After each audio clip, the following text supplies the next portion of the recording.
Hey, Rebel Bankers, it's your host, Chris Naugle, and welcome to the show. I'm here with Ben Muresan from Windsor, Canada, another Canadian on the show, and we're going to talk a little bit about how he got started.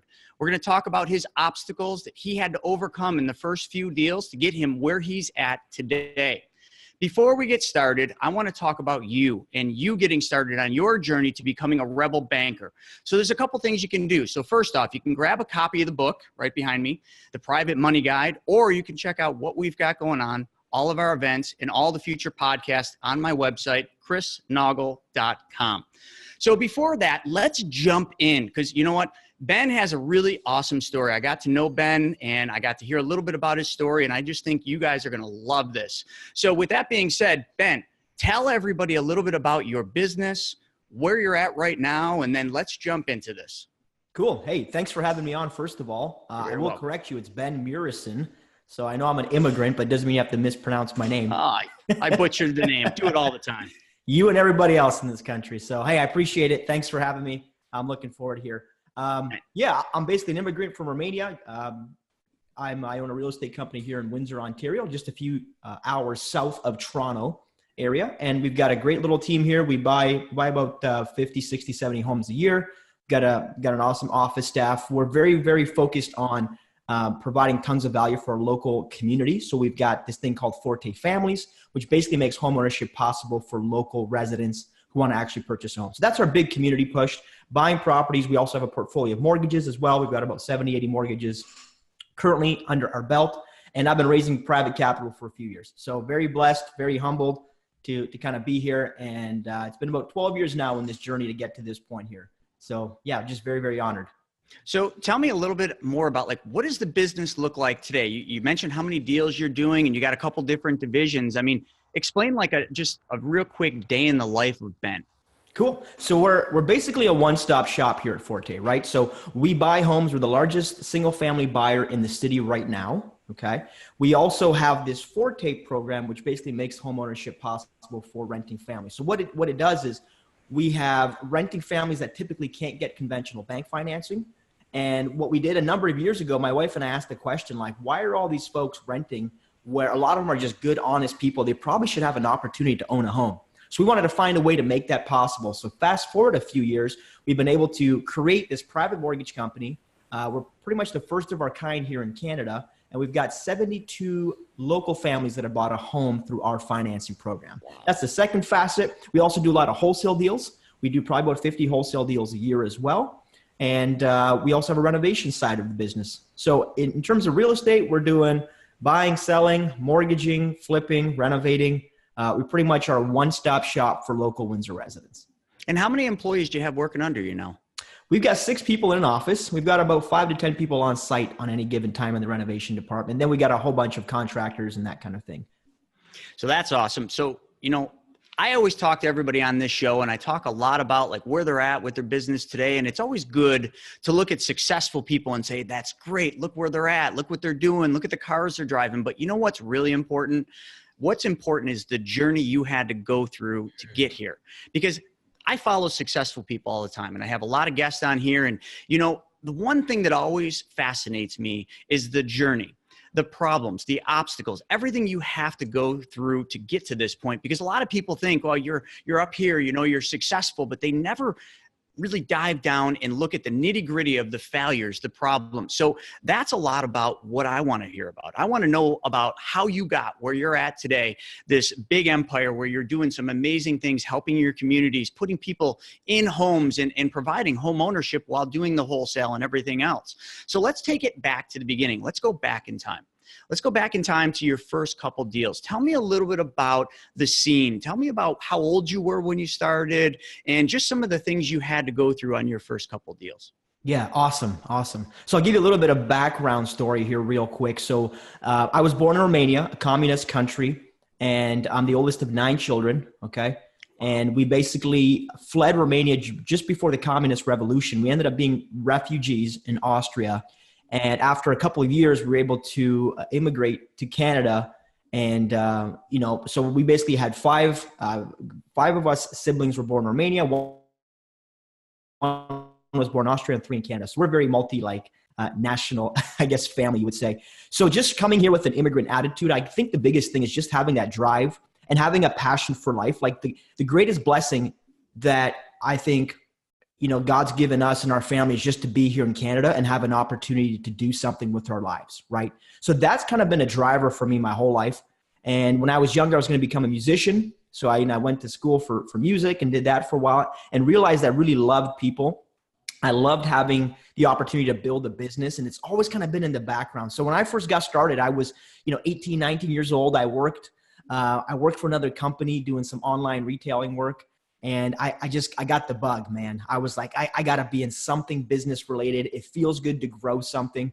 So I'd ended up, buying every no money down real estate course you could find, right? I'm 19, 20 years old. I'm seeking knowledge like crazy because I realized one important thing when I was young, that there's just a lot of stuff that I don't know, right? So I said, if I could just keep pursuing this knowledge and find out what I don't know, I'm sure I can figure it out. I'm a hardworking guy. So every course, I drive up and down to Toronto. I buy books online. I bought Rich Dad, Poor Dad. I read that book and it was pretty game-changing, which I'm sure for a lot of people it is. And then I read another book called OPM.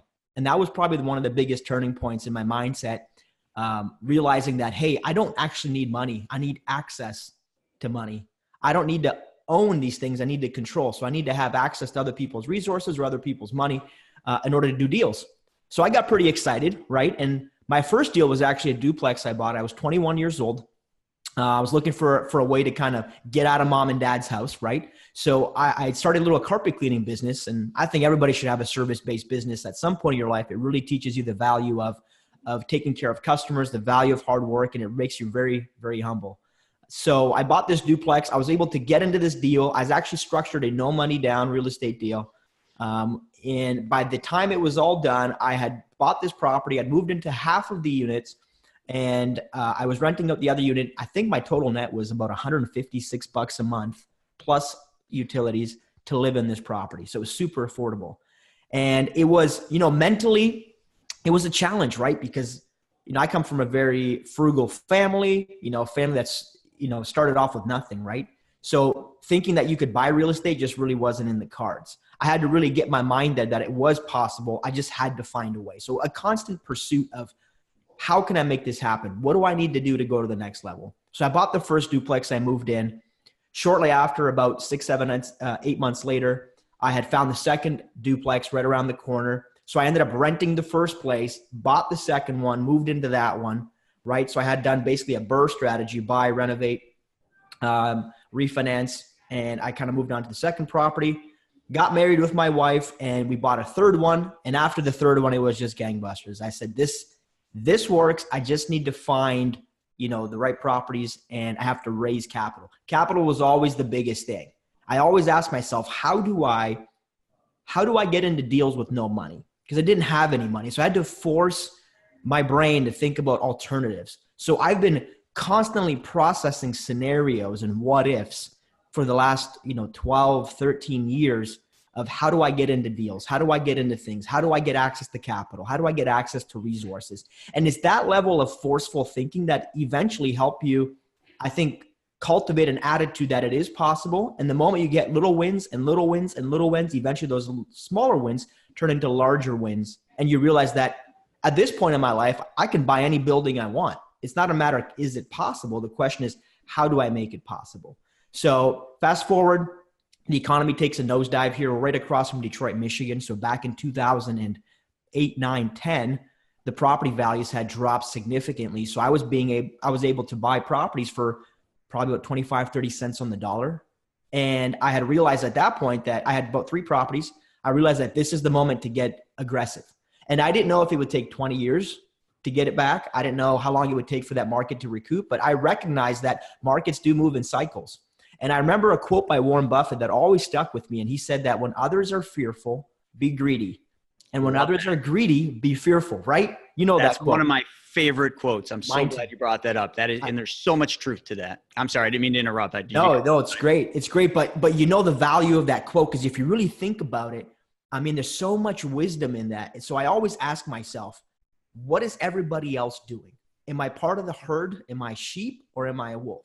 Right? Is everybody running towards something blindly then I need to ask myself the appropriate questions and determine, do I need to run the other way? Or how do I take advantage of a situation where I can buy low and sell high? So we all have the general ideas. I think innately we know the words. The way that we apply that information is how I perceive wisdom, right? Wisdom has given me the fortitude to apply the information in such a way where I have a consistent advantage and a consistent win, right? So that was the way I looked at it. Was everybody was running away from real estate locally, right? Because the market was down. I said, but I can't buy a used car or a newer car for the cost of one of these homes. So I picked up a little house for $25,000. And I bought this home. I had no money, right? Even though we had saved our money, my wife and I, after we got married and we were very frugal, we had this philosophy of spend one, save one. So we just saved one entire paycheck, her paycheck, and we lived off of mine. But we still didn't have enough money to go buying properties cash. So my very first small little deal after I owned those 3 duplexes was this house for $25,000. So I called my mother-in-law and I said, hey, I need some money. And she's like, what are you going to do with it? And I said, I need to buy this little house and I want to, fix it and I want to flip it. And she's like, yeah, but you've never done that before. I said, I know, that's exactly why I have to do it, because it's something new, it's different, it's exciting. So after a little bit of persuasive, discussion, a little bit back and forth, she had confidence in me, and I just took action. I borrowed the money. My wife and I and my father-in-law and my parents were there on Christmas Eve, Christmas Day, New Year's Eve, and New Year's Day of 2009, rehabbing that property, because it was my first little home. So it was a family affair. It was a family deal, man. It was, all of us were there. We might as well have hung a Christmas tree in the living room, because that's the extent of what it was. So we were there working. I actually started advertising the property before I had ever done the rehab. So I had 2 young guys that were going to move into the property and pay us $550 a month. And I was so bold at that time that I actually called the guys and said, hey, if you guys come and help me paint your place, I'll give you a discount on the rent the first month. So I think I gave them the first month free because they helped me paint and clean up and do a bunch of other things. So I had my tenants, my parents, I had every possible OPR, other people's resource, other people's time, energy, effort to get this little property done, right? So it was an interesting eye-opener for me, because as soon as I did that deal, I had it rented for January 1st. The guys had moved into it. I didn't have any Christmas, right? I was like Tiny Tim. I'm just like, I didn't, we kind of gave up Christmas that year to focus on this rehab. But what it gave me perspective that, hey, this is possible. So the hardest point for me, Chris, was just getting that first initial thing done. I find it's always the limiting belief that we have in our brain that holds us back beyond anything else, regardless if it's, I don't have access to capital. A lot of the things that stop us are external in nature. We don't have money. We don't have time. We don't know how to find deals, whatever it is. But the greatest of everything is the limiting internal belief system, right? And it's our self-talk that says, hey, that's too hard. That's not possible. It's all those what if questions that hold us back from taking action. So I bought one in 2009. I then proceeded to buy 9 properties in 2010. Okay. So I didn't know how to rehab. I basically Google, YouTube. I called some buddies who knew how to hang drywall. And I had this process of hiring somebody to do the work one time. I'd work with them for free. I'd learn how to do it. And then I would apply it and I would take over and do the next job myself. So basically every 30 to 45 days, I was buying a property, rehabbing a property, renting it out, burring it, and then going back to second property. So I used the same group of funds to accumulate, 9 or 10 more properties in 2010, right? And from that point forward, I was just going. And I didn't have an exit strategy, frankly. I just wanted to buy as many rentals as I could and try to get as many doors as I could, because I'd recognize the value of long-term wealth accumulation from just owning real estate and taking advantage of the appreciation, the depreciation write-offs, the cash flow. So that was my whole mindset, was I'm going into some new territory. It's foreign to me. I don't understand it, but I was confident that one way or another, I'd make money with it long-term if I just kept my head down, worked hard, and just stayed humble. So that's basically those are some great golden nuggets. And I hope all of our listeners really pick up on some of those. I mean, you started right out of the hole, like with the Warren Buffett thing, be fearless when others are fearful. And that's just so powerful. I mean, you took advantage of a market downturn where so many other people ran because they were scared. And that time of that period of time, especially here in the States, that was a scary time.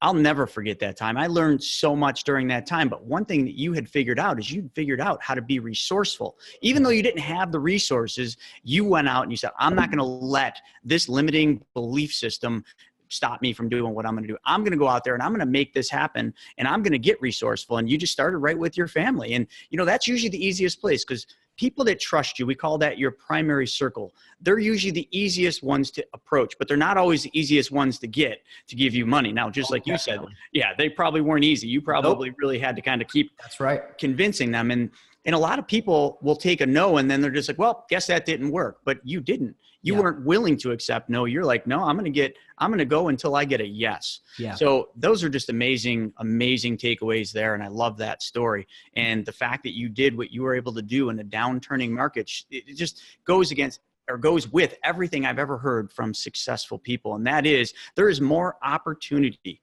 created in a fearful environment like 2008, 9, 10, when the market's going down and everybody's scared, freezing, not doing anything, stopping their dreams, not chasing anything because they're just like, well, I don't know what's going to happen. You were just like going at it.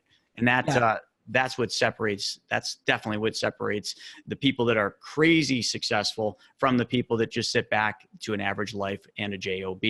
So, well, let me just say this. I think one of the biggest things that really pushed me was just mindset. I didn't have the answers. And I think a lot of times we wait to get the right information and the right answers before taking action. I recognize that taking action is the most important part of it, and then find the answers as you move forward, because it's in taking the action that you really determine what's actually important and what isn't. Like, we have a lot of these limiting beliefs that hold us back, and we think it's going to be harder or we think it's going to be different. But until we're actually in the middle of it, we don't recognize, how hard it is or how easy it is, frankly, to get something done, because we're just guessing. And I think part of it for me was, like, when we left that country and we left those people behind and we left that whole communist system behind, I recognized even from a young age that there are people that take action and people that don't. There are people that sit back and complain and talk about why they can't do something. And then there are people like my parents who just went out in faith and they just took massive action. And our whole family's been massively blessed and rewarded as a result of their action. So for me, it's just a matter of, hey, take action, screw it up if you have to, make as many mistakes, fail quickly, fail forward, right? Because the quicker you fail, the quicker you find an answer to what works and what doesn't work. So every failure for me isn't a failure. It's an opportunity to understand what doesn't work so that I can take a different course of action moving forward. What I realized was most people, they want a different result, but they take the same action over and over, right? It's like a big old rat race. It's kind of like the definition of insanity, right? Expecting a different result, but doing the same activity over and over again. You just can't. If you want a different result, you want to achieve something extraordinary, it takes extraordinary effort, and it's probably going to take extraordinary mistakes. But in a country like Canada and the US, which again, I'm so blessed to be here, what's the worst that's going to happen? I think people don't put this into perspective, okay? What's the worst that's going to happen? You buy a bunch of properties, you lose some money, and then what? You start over again? But you start over with the knowledge of where you made the mistakes so that you fail forward. And that is one of the things that so many people are afraid to do. Nobody wants to fail. You can't get ahead if you don't fail, like you just said. So I'm glad you brought that up. Yeah. Well, and honestly, in these two countries, like I said, take some massive perspective. And I think if we just took a step back for a second, one of my biggest drivers is thinking about what's going to happen at the end of my life or 20 or 30 years from now if I don't take action. Right? If I can see the result of where I'm going to be 10 years from now, I'm probably not thinking big enough. By the same token, every action I take, I ask myself, okay, what is going to be the consequence of this action? Worst case scenario, 5 years from now, 10 years from now, 20 years from now. What is the worst case scenario? Okay. And if I don't have to go back to standing in a bread line like we did in the old country, it's probably not bad enough. So you know what? Take risks, but take calculated, educated risks and just move forward. So I think the biggest thing is just courage. You have to, in a way, develop and garner the kind of courage that it takes to just step out of your comfort zone and just do things other people are not willing to do. You got to get uncomfortable sometimes and, in the right way. I think too many times we get comfortable, and that's why it's easy to stay at our JOBs, right? It's easy to just buy a new car every 5 years. It's easy to just take the money that you make and pay down your mortgage because that stuff is comfortable and that's the stuff that's socially acceptable. The reality is, though, that is no different than what anybody else is doing. So if you want a different result, if you want to get somewhere else in life, you got to take different course of action, right? Save your money, find a way to invest. I would tell people, like, put the first $10,000 of your savings back in your brain. Because the major difference between you, for example, Chris, and other people who haven't taken the kind of action you have is the way that you view life, the way that you perceive risk, the way that you understand risk, the way that you understand money. So like a lot of people want to take action, which is great, but understand what you're doing at the same time. Like read books, read 10 pages of a book today, read the Private Money Guide. I mean, if people aren't reading your book, I mean, it's such a small commitment to read a book, right? But we got to start somewhere. So I had read a whole bunch of books, did a whole bunch of conferences, made a lot of mistakes. Okay. When I was younger, one of my first things I did at 23 years old, I just got married. My wife and I, we went to a Rich Dad conference, right? And I was like the typical target, right? I'm a young guy. I'm ambitious. I'm an immigrant. I'm like, I need to make something out of my life. Help me, a Rich Dad. And you know how it goes. You go to those seminars, then you go to the 3-day. And then by the time I realized that I raised my credit card limits, I borrowed $25,000 and I bought a Rich Dad program. Well, my wife and I spent the next 2 years paying that back. So your story is so much like mine. I relate. I'm like literally captivated right now because I just relate to all these things you're saying. And it's the success path. It's just so many people are scared to spend that money that they don't have to get to that next level. And that's why they don't. Yeah. You did whatever it took. I didn't mean to have to. I'm just so into this. Yeah. And I love it that we have a very similar journey there because, okay, but let me put this into perspective. Imagine if I could guarantee that you'd be a millionaire within 5 years. All you had to do was go and borrow 50 grand and waste it, put it in the garbage. Okay. But if you could find 50 grand and you could spend it and waste it on, let's call it education, mistakes, whatever. Okay. You could be worth $1 million. How quickly would you go and find 50 grand to buy some education? Immediately. And I think most people would. So I think you have two choices in life. You either pay for education, you pay for a mentor, you pay for somebody else's mistakes, or you go through your own mistakes and you spend the same money. The difference is how much time and how much more time are you going to waste trying to figure things out yourself versus just hiring somebody who knows what they're doing. So I realized that I need to make these mistakes. I need to learn either from somebody else's mistakes or I got to make the mistakes myself. So I try to be smarter today. I try to make better decisions. I try to make better mistakes, if that makes sense. I know it sounds kind of like a conundrum, but I try to make the smartest mistakes I can make. You know what I mean? Because if I'm going to pay for a mistake, I really want to get a lot of value out of what doesn't work. You know what I mean? And that turns out to be a competitive advantage for us because any other competitor comes into our market, any other investor comes into our market, they're not willing to make those mistakes. They don't really know if it works or doesn't work. So they're gonna attempt to do it, but they're never truly gonna commit because they're afraid of those mistakes. Where for me, I'm like, let me just make the mistake. Teach me what I gotta learn right now. Let me go take massive action and let me start propelling forward. So it's not a matter of can you do it, it's just a matter of time. How much time do you want to spend before you finally take action? How much time do you want to spend before you finally learn it? And then how much time do you want to spend building? So, I mean, you can agree, right? I can agree. And I'm going to add one thing to that. You were also willing to lose it all to get where you are. And that's one thing too, that so many people are unwilling to do. And I know a lot of our followers, you look at that and you're like, wow, that's hard. I have a family, I have kids, I have bills, I have obligations, and we all do. But you literally probably went through your journey based on what you were saying. And you were saying, it doesn't matter if I lose it all tomorrow, I'll start over the next day. And I will have learned from that failure. Losing it all was the best thing that I could have ever had happen because that is what propelled me getting to where I want to be. 100%. And I'm not saying you lost it all, but I'm just saying you have 100%. To have that mindset to understand that if I lose it all, it's okay.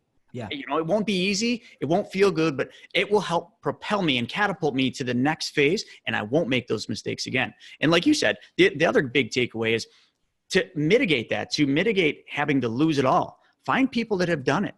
Attach yourself with those people. Surround yourself with the people that have done what you want to do, and then network with them. Pay them, do something, give your time. If you don't have money, give your time to them, make their life easier, provide value to them, and watch what happens to your life. You said it, you read books, you spent every penny, you went to all these different trainings, and every single one of those just gave you that confidence and that next level, and you just climbed up, and look at how fast you did it. I mean, one thing you didn't mention is from the time you started till now, how many years has that been? 12 years. 12 years.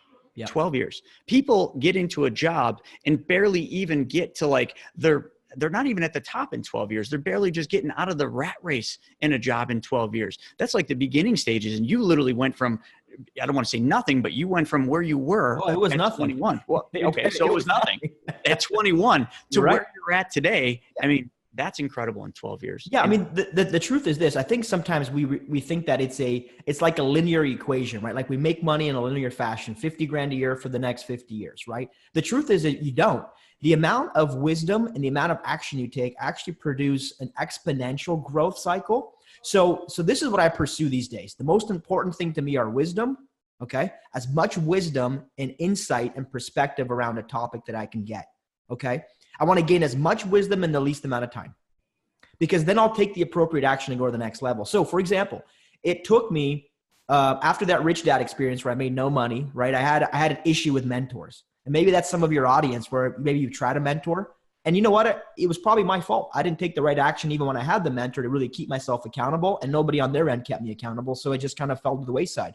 But I had a bad taste in my mouth about mentors, okay? So I basically forced myself through sheer determination and sheer effort. You know, it took me about 8 years, maybe 9 years to finally make $1 million, to become a millionaire, net worth, assets minus liabilities, over $1 million of net worth, right? Now we were excited. My wife and I were going to have this M party and, have all this thing and go rent some cool cars and all that kind of thing. And then we finally got to that point in one December, and we had overshot by like 100 grand, right? So the interesting part was as soon as we got there, we were so excited. And then as soon as we hit the number, we didn't do a single thing. We just went to bed. And we realized why. It was because when you're young, you use those things as a motivator, right? Like, I'm going to go to this thing. I'm going to have a car. I'm going to have this party. We're going to go on a $5,000 shopping spree. We're going to do all these things. But then when you get to the result, it's like, okay, you realize that the real value was in the kind of discipline, the kind of motivation, the kind of things that you had to do, the kind of personal development it required to get to $1 million is actually greater value than the money itself. So you could take it all away from me, the value that the things I had to do in that discipline aspect and putting forth the effort and the things I learned were way more valuable than the money. So to finalize that point, took 8 years to make $1 million. Within a matter of 2 years, made another $2 million on top of that. So the truth is, like, it's exponential. So now if we don't make at least $1 million net a year, I'm having a panic attack. Like, let's go. Come on. We got stuff to do. We got to go. So 1 million, 2 million, like, let's go per year, every year. So it really does become exponential with the more wisdom, the more action you take. So everything these days, like, I just joined a mastermind. It's $50,000 a year to join this mastermind. The reason I did it was because I can shave time and I can gain massive perspective and wisdom on the next chapter and the next level. Because once you do this, my business is like a child. It's like a baby, right? I love to see it grow. I love to see it mature. I like to see it do better and better. Every time we bring new employees on, or every time, we have a new business profit center that does well, it's like this child is growing and maturing. So people say, well, how much is enough? Well, it's not a dollar amount. It's how much can we invest in this child and grow it and be proud of the fact, that this is what we've done. This is our life's work. Look at all these people that we've been able to employ, and people we've been able to put in the homes, and people that we've been able to really invest in, and things that we've been able to do financially as a result of this business. So that's how we look at it. It really is exponential if you just pursue the right things. So don't pursue the cars and the houses and the nonsense. Pursue the wisdom, right? Pursue the knowledge. Pursue relationships with people who have what you want to have.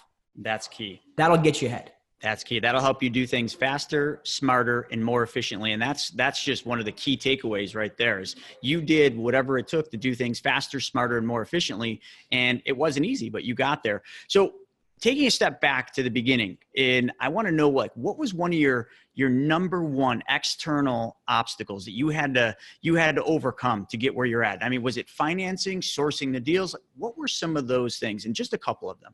Yeah.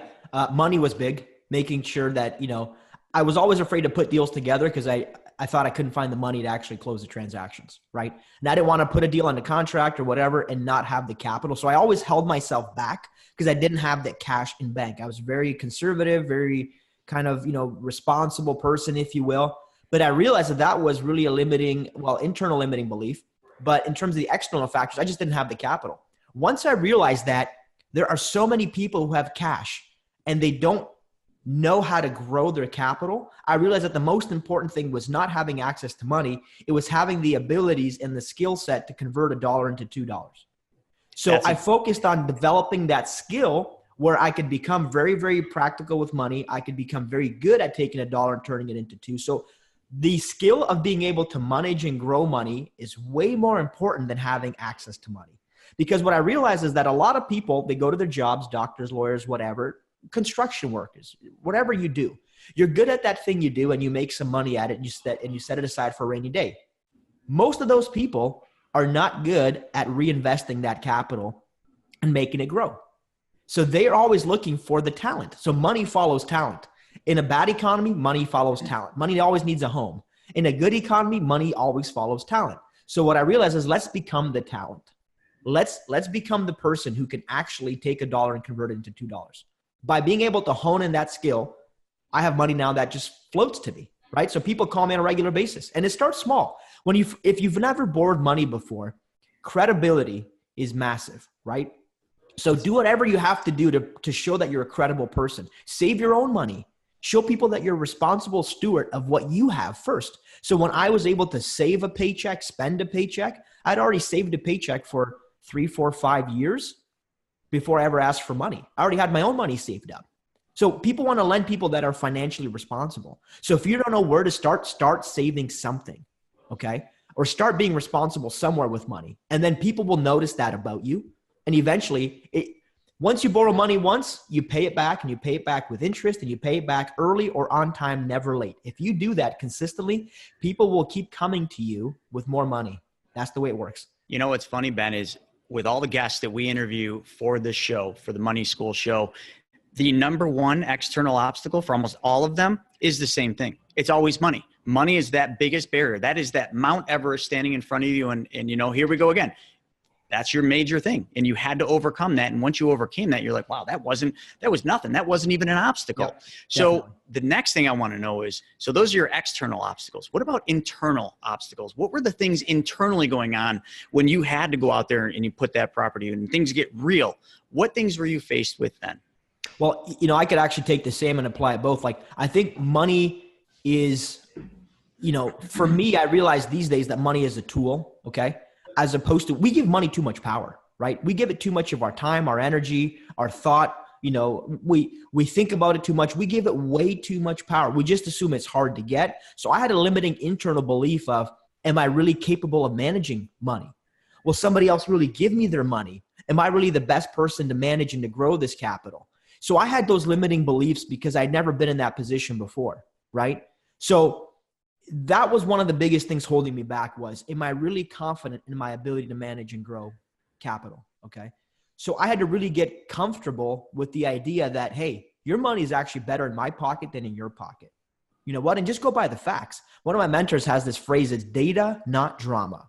Data, not drama, right? So I go by the facts. I look at the data now in my life and say, okay, for the last 12 years, I've taken X amount of capital. I've done, 10 to $15 million worth of transactions. I'm good at managing money based on the data, not based on the drama, not based on my opinion, based on my results. So once you get over that hurdle mentally, it's a lot easier to go and ask for money. These days, hey, Chris, I've got an amazing deal. I'd love to get you in on it. It requires this much capital. How much do you have available? You know me. You like me. You trust me. You know I'm a good manager. You know I'm a responsible steward. I will treat your money better than you will treat your money. And then guess what? The money floats to the top. So I think my internal belief was I was afraid of money. I was afraid of its power. I was afraid of what it would do to me. I thought at some point in my life when I was younger, I was worried that if I get too much money, I'll end up on American Greed. You know that TV show on CNBC? I do. It's like I watch those shows and I'm like, a lot of them start the same way. People get access to money and then they do things that they shouldn't be doing, right? And I realized that, hey, I don't need to become those guys. That's not my nature. That's not my intention. So intention with money is the most important thing. So that was my fear. How do I manage the money? And do I have the right intentions towards other people and towards managing their money responsibly? So you faced fear. Then that fear led to hesitation. Then that hesitation went to lack of confidence. But then you did that first deal. You got some confidence, which limited your hesitation, which limited your fear. And then it just starts snowballing. And it all starts with that first step. So moving on from that, tell me a little bit about, so from the beginning till now, what are the biggest transformations you've made with yourself, just as a person? Like, what would you say? How have you transformed because of this? Well, I'll tell you this, I'm probably a lot more calm than I was. I was aggressive, man. I was young. I was hungry. I wanted to do a lot of things, you know, and I think these days I just understand things differently. I understand other people better. I understand psychology better. I understand what it takes to get money. I understand what it takes to put deals together. One of the biggest transformations for me was realizing that I need to give value first before I can ask for anything in exchange. That's the first thing. So every time I have a conversation or a new relationship, it's like, hey, what can I do for you first? And you know what? If I treat you right and I help you, I'm hoping that at some point the money will come back and flow my way. So that's my attitude on life right now is how can I help you first? What can I do for you? What value can I bring to the table? Because if I can consistently do that, I found that, and I do that in a faithful way, I find that the money has a way of coming back to me. I know it's interesting, and I know if you don't have a lot of money, it sounds like voodoo.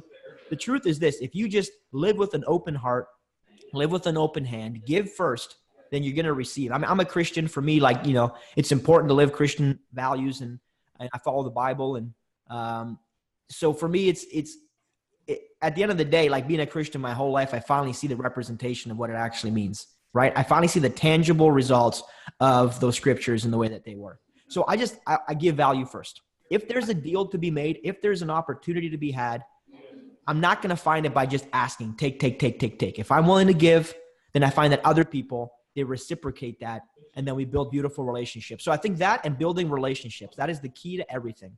Too many people are transactional these days. You know what I mean? That's such a good way to wrap that section. And just, if you give, you get. I mean, we've learned that our whole life, right? That's the golden rule. You just summed that up in such a beautiful way. That was fantastic. So I know our audience is going to leave this one extremely motivated and inspired. And I definitely hope that they take what you said and put it to action, because you know as well as I do, getting all this information, taking these golden nuggets is great, but it doesn't mean anything if you don't take action and apply that knowledge. The most important thing is application of knowledge. And I always say, you know, most of us took a language in school. Ben, did you take a language in school? 100%. Yep. You speak that language fluently today. That's right. I do. Yeah. You are one of the few that speak that language fluently. Most people take that language in high school. I asked the wrong person here. Take that language and they never apply that knowledge. They just learn it and then they do nothing with it. Well, that's the same thing with this. It's the same thing with all this stuff that has to do with money. If you don't apply the knowledge you learn, you'll never, ever do anything with it. And you'll never get ahead. So if people want to connect with you or they want to, let me just add to that real quick. What I would say is, application of knowledge, super important, but just take a step. You got to take some step at some point in your life to move forward. If you want something different than what you have to do something different than what you're doing. Bottom line. So don't focus on these massive, gigantic steps. Focus on the baby steps. Focus on cultivating these little habits that over the long term are going to produce the result that you're trying to get. So if you don't know anything about finances, read 10 pages of a book a day. If you're having weight issues, work out for 2 minutes a day. Stop eating after 6 o'clock. Like, make these micro commitments to yourself, and eventually it's easier to make more of a macro commitment at the end of the day. So that's just what I want to add to your audience there, that, hey, if you're struggling with this, just take some action. And if you're doing great with it, take more action. Action is the deciding factor. I know a lot of untalented people that have taken a lot of action and are very successful. I also know a lot of very talented people that refuse to take action and remain talented and poor. So you got to decide what you want at the end of the day and live in a larger perspective, in my opinion. Oh, that was deep. It's cool, that right? Bam! Look at that. Boom. So if people want to connect with you, because I know after this, people are going to want to find you and connect with you, how would they go about doing that? Where can people find you? Yeah, Facebook, Instagram. I go by Humble Wholesaler, or Ben Muresan, Muresan. But I do a lot of wholesaling deals in Canada. So Humble Wholesaler. You can find me Instagram, Facebook, YouTube. Check me out. If you have questions, listen, I love to connect with people. I love to help wherever I can. You know, I've been doing real estate coaching for a while now. So I love hearing people's stories. So if you have any questions, if you need any help, reach out and help, because you know what, guys like Chris, I'm sure you do just like I do. I reach out to people all the time. If there's somebody who knows something I don't, that person is a mentor to me, whether they're, you know, they've got more money or less money, but just reach out to me, reach out to Chris. I appreciate you having me on the show, Chris. I love everything you guys are doing. And I know you guys have taken massive action with the TV show and the money school and the flipping business. I mean, you guys do everything. So, I mean, I'm just trying, man. I got to follow you, man. I got to follow you. You've been a big piece of that. Yeah. That's Americans. America. So I love Americans. You guys are awesome. That's awesome. Yeah. So everybody just make sure you look, make sure you find Ben online, because the most successful people are often the most available, and you need to use those resources. This has been awesome, Ben. I got to tell you, this has just been awesome. And I know the same goes for us here at Money School and for our audience. So those of you looking to get started on your journey to becoming a rebel banker, again, start with knowledge. You can grab a copy of the book, The Private Money Guide. Check me out, or check Money School out online at chrisnaugle.com. That's Naugle, to get more information and to learn when the next podcast is. So thank you, everybody, for joining us. This has been an unbelievable session. And Ben, you blow me away. And I don't even know what to say. I think let me top it off with something from my Canadians. How's she going, eh? Should go in. That's the perfect way. I'll leave you with that, right? I got to ask you one more thing before we close this down. You got some props behind you. Yeah. Like the phone, that's a big phone, man. What is what is that for you? You know what? I keep the phone as a reminder that, you know, that phone is our tool. That is our weapon. So every time I get uncomfortable, like I was looking at a $3 million deal the other day, and I'm like, okay, how am I going to get the capital? I've got some money. What am I doing? I keep the phone there as a reminder that just pick up and dial, smile and dial, pick up the phone and call. We get in our head so much about things. And I realize the big, phony, goofing looking, blown up phone behind me represents that it's not that big a deal. It's not that hard. Just pick up the phone and call. If you have no money, call. If you have money, call. Just make the call, because at the end of the day, you're only dealing with people on the other side of the phone. So that's why I have the big phone. It's a reminder that, hey, if I get stuck for capital, for deals, pick up the phone. Pick up the phone and call, whether you have the answers or you don't have the answers. Sometimes I call them, I'm looking for just pick up the phone. Pick up the phone and call. I love that. And I know take action. I know some people are just going to be listening to this. So what he's talking about is he's got this giant blow up phone right behind him right now. So give you the visual. And those of you that are watching this, you'll see that. So with that being said, I want to thank all of you for joining us here for the Real Estate Money School podcast. And you know what? We're all going to see you on the next one. And don't forget, look up Ben. He's got the phone waiting for you to call. So we'll see you guys on the next one. Call me. If not, I'm going to call you. Thanks, Chris. Appreciate you. Thank you, Ben. I appreciate everything you did. And I can't wait to hear more. Awesome. Take care. All right, man. Bye.